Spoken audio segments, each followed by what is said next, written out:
May kaso na rin ang nakamamatay na sakit na STSS sa Pilipinas na tumama sa halos 1,000 sa Japan. Pero madalang at hindi pa itinuturing na public health concern ng Health Department. Ang mga tao madaling kapitan yan at kung paano makakaiwas, alamin sa pagtutok ni Rafi Tima. Nababahala na raw ang ilang health expert at authority sa Japan sa tinugurian nilang outbreak ng streptococcal toxic shock syndrome o STSS doon.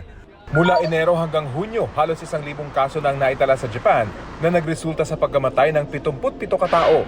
Sa Tokyo lang daw mismo, triple ang kasong naitala kumpara noong nakaraang taon. Bagamat inaalam pa ang dahilan ng pagtaas sa bilang ng STSS cases, posibleng may kinalaman daw ito sa pag-relax ng restriction matapos ang COVID-19 pandemic.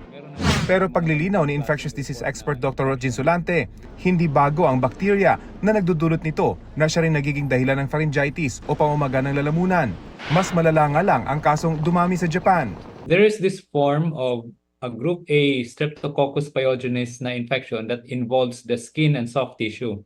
Ibig sabihin sa balat, no, mag-umpisa sa balat, and then it can cause a severe form of skin infection. Bagamat madalang, meron daw niyan sa Pilipinas na madalas tumatama sa mga taong may diabetes at iba pang comorbidities.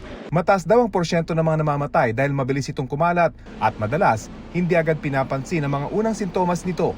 Pag pumupunta yan sila sa hospital dahil nga sa bilis ng pagkalat ng infection na ito, usually mababa na yung blood pressure and nahirapan ng huminga.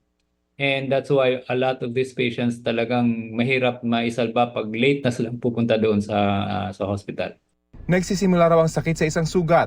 Pag napabayaan, nagkakaroon ito ng infection na siyang pumapasok sa dugo at nagiging dahilan ng STSS, lalo na sa mga mabababa ang immune system. Namumula, merong mga nanang lumalabas, tapos pwedeng magkalagnat ka na, at yung lagnat mo pabalik-balik, tapos lumalaki yung sugat. May gamot yan, hindi yan na kagaya ng ibang sakit na walang gamot.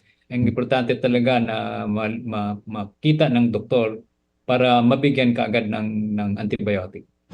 Ang DOH hindi raw nakikita ang STSS bilang isang public health concern sa ngayon. Mas dapat daw pagtuunan ng pansin ang mga wild o waterborne diseases, influenza, leptospirosis at dengue illnesses na mas malaki ang epekto sa buhay.